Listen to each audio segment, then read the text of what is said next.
Hello, everyone, and welcome back to the Magnetic Goddess podcast. I'm your host, Amy Lee Westervelt, the Magnetic Goddess, and I am so excited to bring you guys my guest today. She is a very, very near and dear person in my life. Natalie Grospitch is here. She is the creator and founder of Indigo Women, which in and of itself is a magical experience. I'll let her tell you all about that. Welcome, Natalie, to the show. Thank you so much. I'm so happy to be here.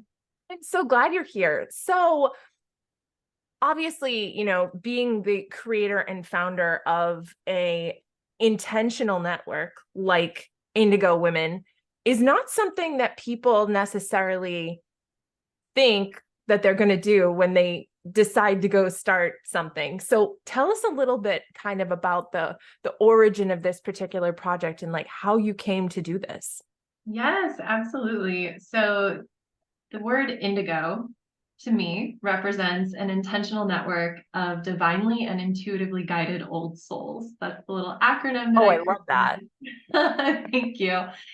And it is absolutely a culmination of 12 plus years of healing work that I did on myself. So I have a background in art therapy and psychology.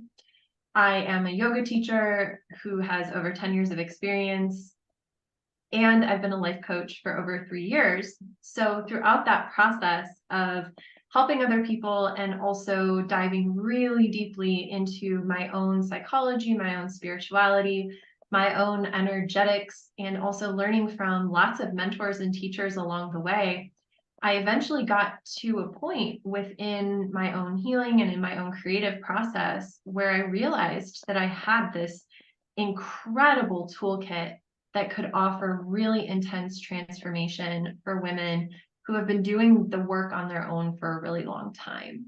So I specialize in helping women who have already gone through therapy, they've already gone on the retreats, they've done the yoga, they've done the somatic expression, they've worked really, really hard on healing themselves. And then they've kind of gotten to a point in their journey where they go, I'm tired. I've worked really, really hard to heal myself. And now I'm ready for ease. I'm ready to just flow. I'm ready to be connected to my higher self and just allow source to do the heavy lifting in my life. But I don't know how to shift out of being the doer into being the beer. How do I go from doing everything myself to trusting that the universe has my back and allowing the blessings to flow through me, allowing my higher purpose to flow through me? And when I reached that point in my own life, I was guided to these really, really incredible tools. And it's a combination of things that I was able to really utilize in my own life and then eventually package it up and share it with other women. And it's really fun. I love my career. It's something I always knew that I wanted to be a coach. I always knew that I wanted to help people, not because they were sick, but that they were already well and they wanted to optimize their human experience. And it's such a joy to have finally found a pathway to do exactly that. I love that. And there's a saying that people go to a therapist to move from bad to good, and people go to a coach or a mentor to move from good to great. And so it sounds like this community is a place where women specifically can go from good to great, or maybe even great to phenomenal, or great to quantum, right? So I think that's amazing. And I think that one of the things that people miss when it comes to women is there's so much more awareness of consciousness when it comes to women. Like I'm generalizing, so I'm sure there'll be outliers, but when men tend to do something, it's like, it's cut and dry. It's like, I'm walking over there and picking that up and putting it down.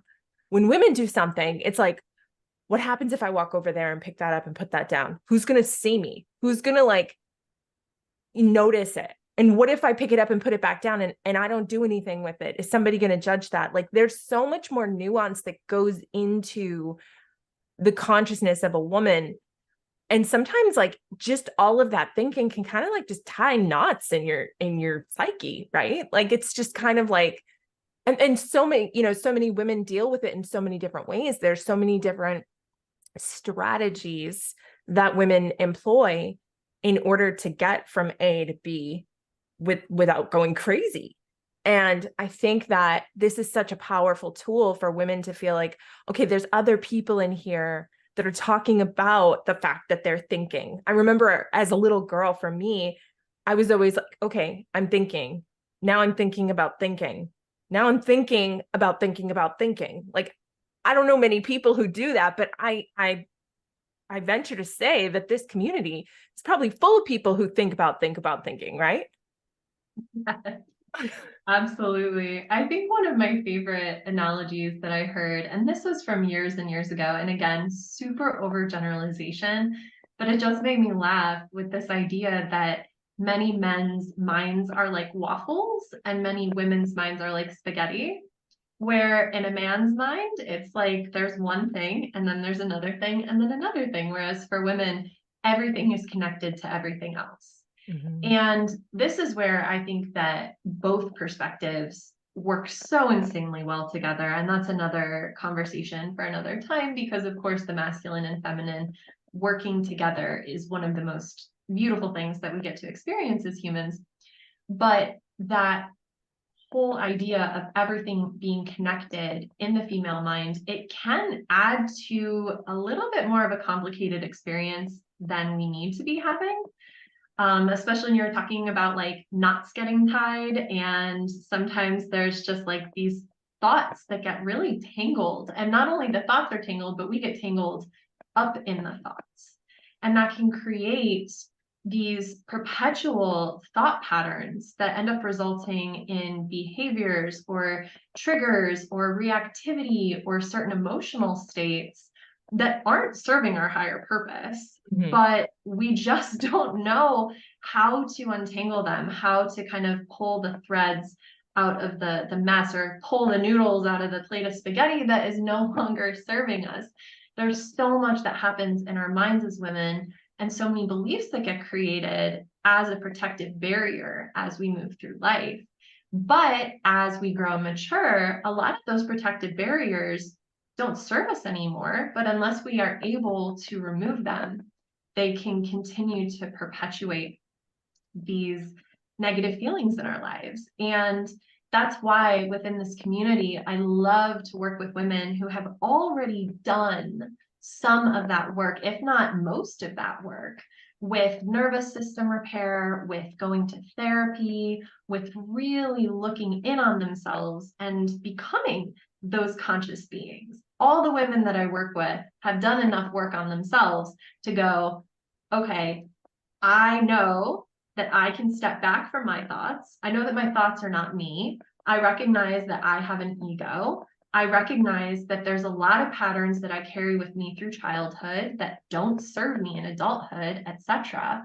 And the women who tend to have the biggest transformations in my circle are the ones who already have tons and tons of awareness, and they just need these last little tweaks to their subconscious mind, these last little reframes of who they are and what their existence means, in order to just clear out whatever little bits of tangled mess are still clinging on. Oh my gosh, so good, Natalie. This is so good.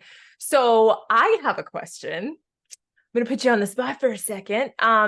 Okay, so full disclosure, Natalie is one of my favorite clients I've ever had. She's like family. She's like in here now.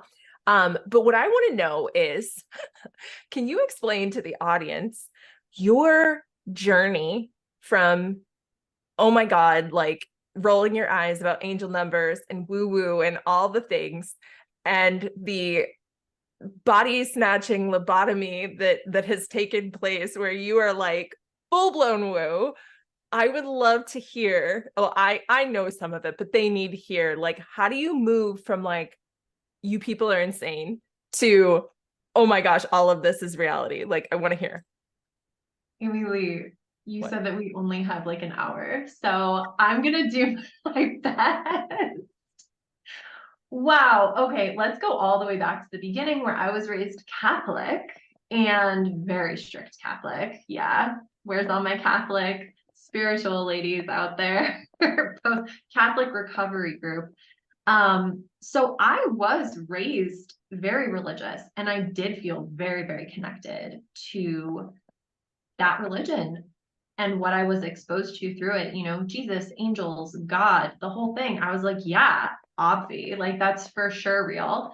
And I was very, very much, a little kid that would like talk to my guardian angels and sit at my prayer table. And I've always had that very, very deep connection. But what happened is by the time I was between 17 and 19 years old, I started asking questions.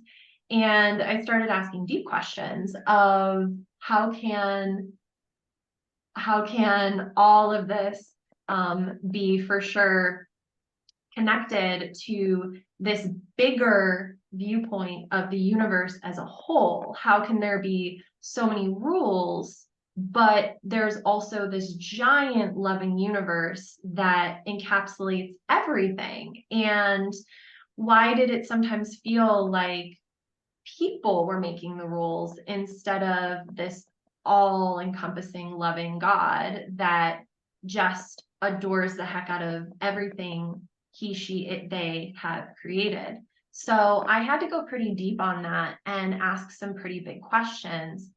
And it really led to a bit of a deconstruction moment for me. And I had to wipe the slate clean because I had realized I was carrying a lot of conditioning from not just the family structure that I was raised in, but also the church that I grew up in, the Catholic schooling that I went through. There were a lot of values that had been placed on me that didn't necessarily resonate with me. So I had to go through this big deconstruction process where I basically went through everything that I had been shown or taught and had to pick it apart and go, do I want to keep this or do I want to throw this away? So I went through a period in time where I didn't want to take anyone's word for it.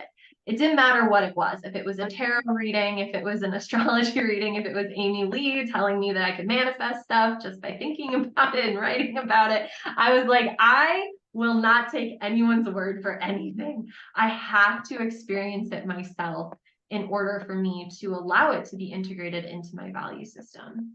And Amy Lee and I laugh about this all the time now We do. because It's true. I was such a skeptic, but there was still that part of me that just felt so connected to source energy. And I wanted to experience source energy more in my life. But because I think I had that really dense level of skepticism around me from my deconstructive phase, that I wasn't able to access source the way that I wanted to. And it started with a very slow, cautious curiosity towards Amy Lee and her work, where I would just kind of dip my toe in and then like run away for a few weeks or months and process it. And then I'd come back and I'd dip my toe in the next program and then I'd run away and process it.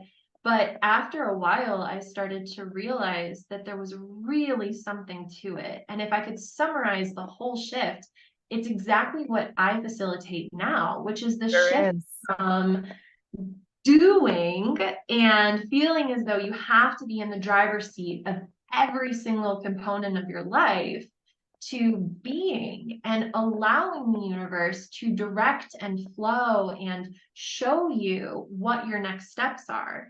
So I've even gotten in this habit in my life lately, whenever I get stuck on a problem or whenever something's coming up and I just can't quite solve it, or if I'm trying to make a decision, I've gotten into this habit of just offering it to source and being like, hey, source energy, or hey, higher self, or hey, whoever's listening, I don't want to use my human intellect with its very, very small peripheral vision to make this decision. So I'm going to hand it off to you and you can show me what my next steps are.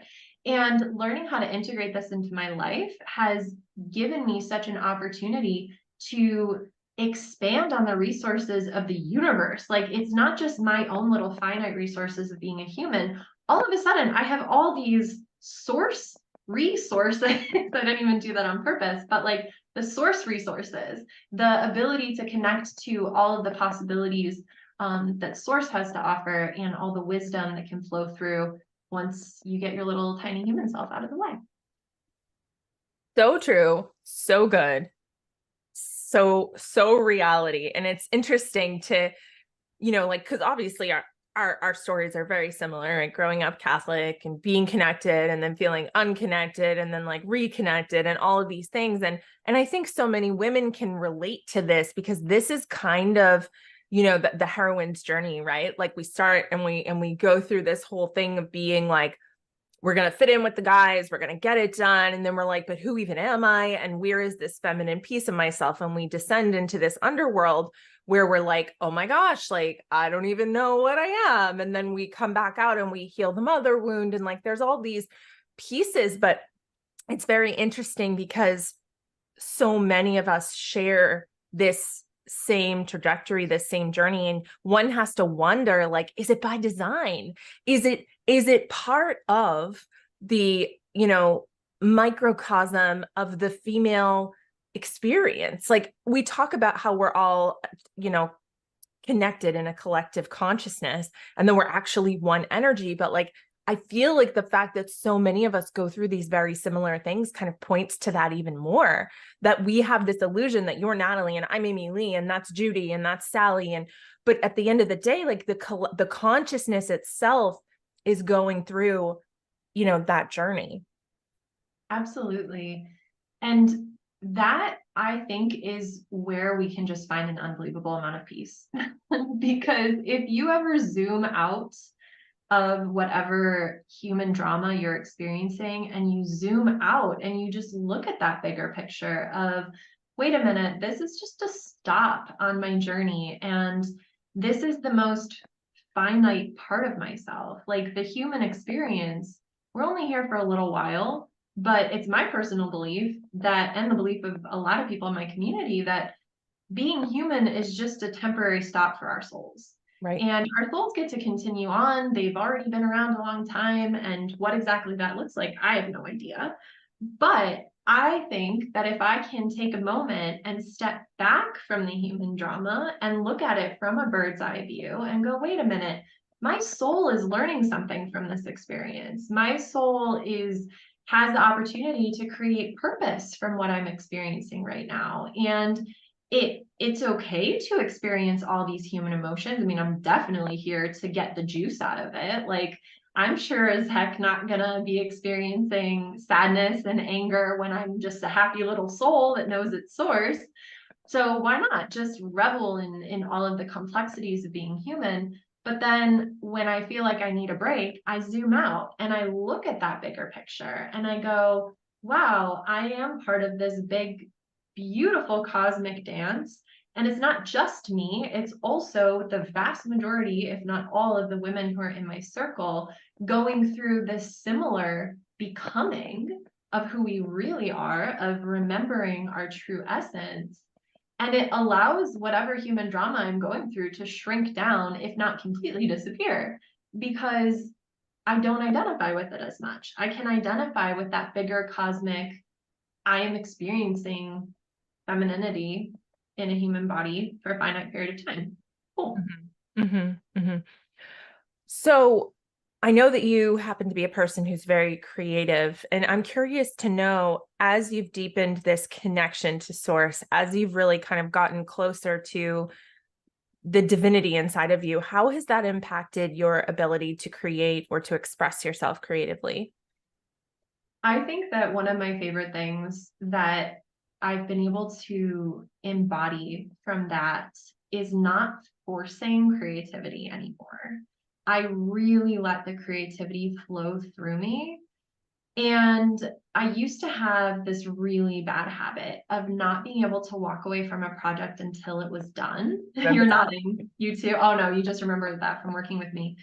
And it was really, really difficult because I didn't trust that I would be able to pick my creativity back up once I walked away from it. So as an artist, I also paint. I would sometimes start a painting at 10 in the morning and not go to bed until 3 a.m. because I felt like I had to get all these finishing touches on it. And anyone who's an artist knows that like it typically takes several days to create a really, really good piece of art. But because I was so hesitant to ever walk away from anything without completely finishing it, I didn't really express myself as much as I wish that I could or would. So once I started to recognize that like creativity is so much more accessible when you kind of detach your personal Yeah. ego from it and just allow it to flow through you. And the minute that you take a break from your creativity, whether it's for a few hours or for a few days, if it sources creativity and if it's the flow of higher purpose, you can get right back in that river whenever you want. Yeah. So it's really relaxed my sense of urgency. I think that I had a very like anxious urgency attached to my creativity before I made the shift. But now I'm like, no, creativity is in my nature and it's a river of flow that I can get into whenever I want. It's always accessible. And all I have to do is just open myself up to source and it comes. So good. Do you ever feel like, so you moved from working with and you didn't say this, but I'm just going to fill this in for them. You moved from working specifically with empaths, men and women, to working with like probably a higher level of awareness of empath. They're still probably empaths, but how did your mindset, or how did your energy, for lack of a better word, change from going from a community that was kind of like, you know, needing a life preserver and being the leader of that, to being the leader of a group of people who you're not a need, you're a nice to have. How did you move through the energy of being with people who were more at your level? First of all, it was a massive relief for me because, as I mentioned, I have a degree in art therapy and psychology, and I was on a track to become a therapist. And I decided at the last minute that I just did not want to be in a space of the mental dysfunction all the time. Mhm. I wanted to be on the other side of mental dysfunction, as we talked about earlier. And what I found when I was working with empaths, God bless them, and I love them so much. Like, I am very, very grateful that I had those 2 years of being a supplemental therapy essentially for that demographic. And it was very rewarding. But what I found from my own personal energy of always being in that space of listening to people's trauma every single day, multiple times a day, I started to realize that I was sort of being a second therapist to them, but I never went through the master's training on becoming a therapist because I didn't want to. So I didn't really have the ability to not take on those energies. I imagine that most therapists who have got their master's degree in clinical counseling, they have copious amounts of training to not take on the energy of their clients. I don't know how else you could possibly do that job if you weren't specifically trained in it. And I started to recognize, like, wow, first of all, I'm not trained to do this. And also, it's not what my soul is calling for. It has always been my intention to be a mentor as opposed to a therapist. So when I made that shift, it was a little bit difficult to detach at first because I did get used to being needed, right? I did get used to being the one that they would call when they were sad. And I had a little bit of codependency with them because who doesn't like to be the hero of the story, right? But then I started to realize how rewarding it is to help women become the heroes of their own stories. And I get to walk beside my clients now. I'm no longer leading. Instead, I'm just facilitating the So big, isn't it? remembering. What's that? I said it's so big, isn't it? It's such, It, oh, it's the most yes. amazing feeling. But it's like I also get to leave the calls feeling like $1 million. Like I get to feed off the beautiful energy of their remembering of who they are.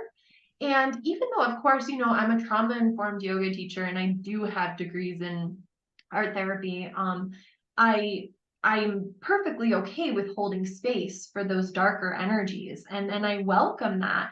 But what's different is that these women that I work with now have already removed themselves Yeah. from the identity of the ego. And they go, here's my ego. I know it's not me, but it sure is giving me a hard time right now. And so we get to do ego work from a Existential distance. perspective. Exactly. And it's so much more powerful and more rewarding because the work I was doing before was trying to get my clients to distance Yeah, themselves you're from like plugging the holes in the boat instead of taking right. the boat somewhere. Right. And now we're like floating in the clouds above the boat going, well, what are we going to do about this one? It's a different perspective and it's just so it's cleaner energy, I would say, in regards to Yeah. how I function in my daily life when I'm not actively coaching. I'm not carrying all of Right? the energy from the sessions with me. Right. Oh my gosh. Yes. So true. And it's so true. And it's interesting because it's not a different client. It's a client in a different part of their journey. Like we don't want anyone to feel if they're in the original community, like, oh, she thinks I'm crap. Like, no, no, no, you're going to get there. It's just where you are on your journey. And you can't do certain work when you're not at that level yet. You can't hear certain things until you've made peace with other things. And that, it's like if two people are driving on the road and one of them is on the first 5 miles of the road and the other one's 27 miles, does that mean the one in 27 miles is better? No, he left earlier, right? And he's ahead on the road, but that doesn't mean that he's better or that he's more evolved. It's just you're looking at two different things in two different places in the timeline. It's like a chick that just popped out of the egg and the chick that's drying off. Like, oh, that chick sucks compared to no, they did it at different times. And so I love that you can differentiate between that and wholeheartedly say like, yeah, like when you work with this community, there's a lot of like, you know, debris and things that fall off of these people that you've kind of got to like dodge out of the way. When you get to where you are now, it's kind of like you can sit down and have a conversation with them without putting, your wetsuit on. And again, that's nothing negative about them. It just is what is. So I Yeah, love that you shared that thank you differentiation. so much for clarifying that, and I apologize for interrupting. Um, Fine. I really, really appreciate that you said that because it's also important to note that a lot of my clients have come with me. So from that original group, there were plenty who did get to a point where they went, you know what, I'm really sick of being in this space, and I want to get to that new level. So one of the things that I say is my work is for everyone. It's just not for everyone right now. Right. So basically anyone who was in my old community absolutely can be ready for what I'm doing now. Unless you're a dude, because sorry, guys. Sorry, guys. Sam Eventually, but not yet. can take those guys. Sam can be the indigo man. It'll be great. Yes, we've already, yes. I think it'll be Eventually. fantastic. I think it'll be so good. So, Natalie, how do people get a hold of you if they want to work with you? They want to get into one of your many communities. Tell us all the things. Yes, thank you. So we can be found at theindigowomen.com. You can also find me on social media, the Indigo Women on YouTube, in our Facebook community, the Indigo Women. That one is the most active, I would say. And then I also have an Instagram at at the Indigo Women. And I was tripping over my words because we also have the Indigo Moon community, which is a different membership program. But all my social media is the Indigo Women, and my website is the Indigo Women as well. I love that. Thank you so much for sharing that with us. And thank you so much for being on the show today. It has been such a pleasure. And I think I speak for everyone when I say you absolutely embody the magnetic goddess. So thank you so much for being here. It has been so great to have you. Thank you so much, Amy Lee. I appreciate it. Absolutely. Until next time, next week, guys, when we have another great guest, may you be happy, may you be healthy, may you be safe, and may you be at peace.